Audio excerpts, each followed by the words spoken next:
Dengan Ibu Nisa di sini, ayo kita belajar biologi. Sebelumnya, Ibu mau tanya nih, apakah kalian pernah mendengar di berita atau di lingkungan sekitar mengenai orang-orang yang mengalami penyakit jantung? Kenapa ya bisa terjadi penyakit jantung? Sebenarnya, apa saja jenis-jenis dari penyakit yang dapat menyerang pada sistem sirkulasi darah manusia? Yuk kita cari tahu.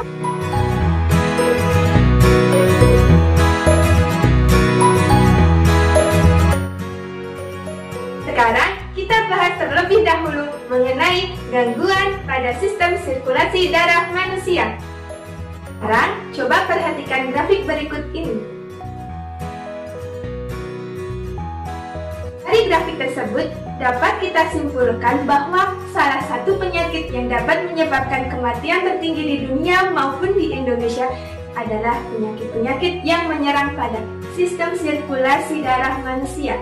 Nah, hari ini kita akan belajar mengenai gangguan pada sistem sirkulasi darah manusia. Untuk tujuan pembelajaran kita pada hari ini adalah sebagai berikut. Oke, jadi gangguan pada sistem sirkulasi manusia dapat menyerang pada sel darah, pembuluh darah, dan jantung. Nah, untuk gangguan yang menyerang pada sel darah, yang pertama adalah anemia. Anemia adalah keadaan ketika jumlah sel darah merah di dalam tubuh berada di bawah jumlah normal, sehingga distribusi oksigen ke seluruh tubuh menjadi berkurang. Hal inilah yang menyebabkan muka kita menjadi pusar, lesu, dan juga sakit kepala. Polisitemia adalah keadaan ketika jumlah sel darah merah terlalu banyak melebihi batas normal, yang dapat menyebabkan darah menjadi kental dan mengakibatkan serangan jantung dan stroke. Leukemia adalah keadaan jumlah sel darah putih yang terlalu banyak. Hal ini karena pembelahan tidak terkontrol dari sel darah putih. Sel darah putih tidak dapat membedakan sel tubuh sendiri dengan benda asing yang menyerang tubuh, sehingga sel darah putih bisa menyerang sel-sel yang sehat di dalam tubuh. Leukopenia adalah keadaan jumlah sel darah putih terlalu sedikit. Hal ini menyebabkan imunitas terganggu sehingga tubuh mudah terserang penyakit. Sicklemia atau sickle cell adalah bentuk sel darah merah yang berbentuk bulan sabit, seperti di atas ini. Sel darah merah yang berbentuk bulan sabit tersebut mudah saling tumbang tindih dalam pembuluh darah. Akibatnya, sel darah tersebut dapat menyumbat pembuluh darah, dan sel darah tersebut memiliki daya ikat yang rendah terhadap oksigen. Thalassemia adalah bentuk sel darah merah yang tidak normal, cepat rusak, dan berumur pendek. Gejalanya dapat berupa pucat, pusing, lemah, dan juga sesak napas. Kalian bisa melihat bentuk sel yang mengalami thalassemia berikut ini. Baik sicklemia dan thalassemia diakibatkan karena faktor genetik atau faktor keturunan. Nah, selanjutnya, untuk gangguan yang menyerang pada pembuluh darah, yang pertama adalah hipertensi. Hipertensi adalah tekanan darah arteri di atas batas normal yang terjadi jika tekanan sistol di atas 140 mm hidragerum dan tekanan diastol di atas 90 mm hidragerum. Hipotensi adalah tekanan darah arteri di bawah batas normal yang terjadi jika tekanan sistol di bawah 100 mm hidragerum dan tekanan diastol di bawah 60 mm hidragerum. Arteriosklerosis adalah pengerasan dinding arteri. Arteriosklerosis dapat dibagi menjadi aterosklerosis dan Mohs-Krebs sklerosis. Aterosklerosis disebabkan oleh sumbatan dari plak-plak lemak, kolagen, kolesterol, dan produk buangan sel di dalam rongga arteri. Sedangkan Mohs-Krebs sklerosis disebabkan oleh sumbatan zat kapur di dalam rongga arteri. Jadi yang membedakan adalah penyebab dari sumbatan yang terjadi di dalam pembuluh arteri. Varises adalah pelebaran pembuluh balik atau pembuluh vena. Varises biasanya terjadi di kaki, terutama di bagian betis. Varises terjadi karena katup-katup pada pembuluh balik tidak dapat menutup dengan sempurna dan lemahnya dari dinding pembuluh darah. Kalian bisa melihatnya pada gambar berikut. Hemoroid atau yang biasa dikenal dengan wasir atau ambeien adalah pelebaran vena yang terjadi di sekitar anus. Kalian bisa melihat gambarnya berikut ini. Hal itu disebabkan karena ketika sembelit namun tetap dipaksakan untuk buang air besar yang menyebabkan aliran darah berkumpul di vena di sekitar anus sehingga timbullah hemoroid.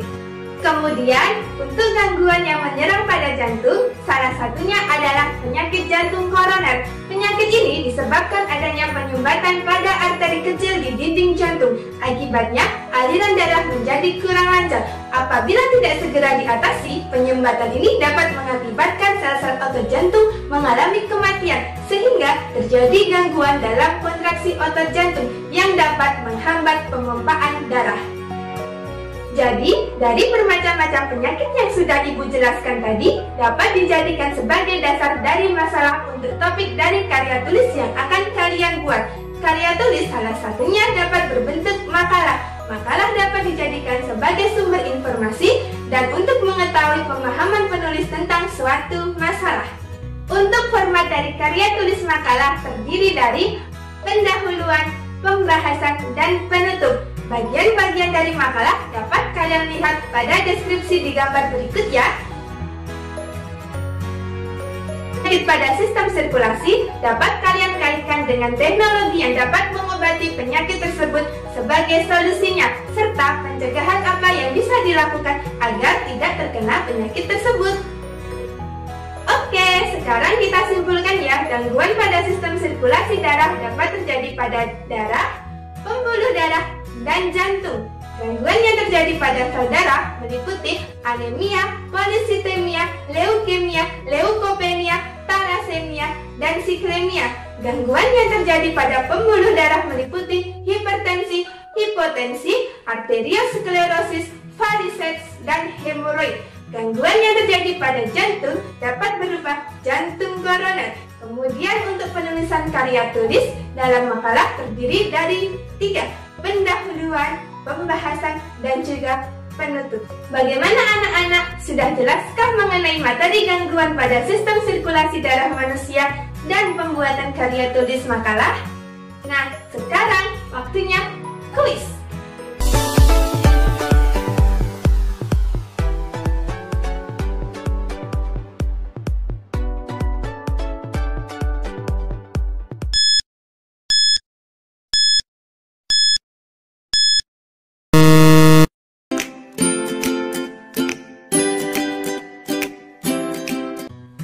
Jawaban dari kuis tersebut adalah anemia. Jadi, Randy mengalami anemia. Anemia merupakan keadaan ketika jumlah sel darah merah atau hemoglobin di dalam tubuh berada di bawah jumlah normal.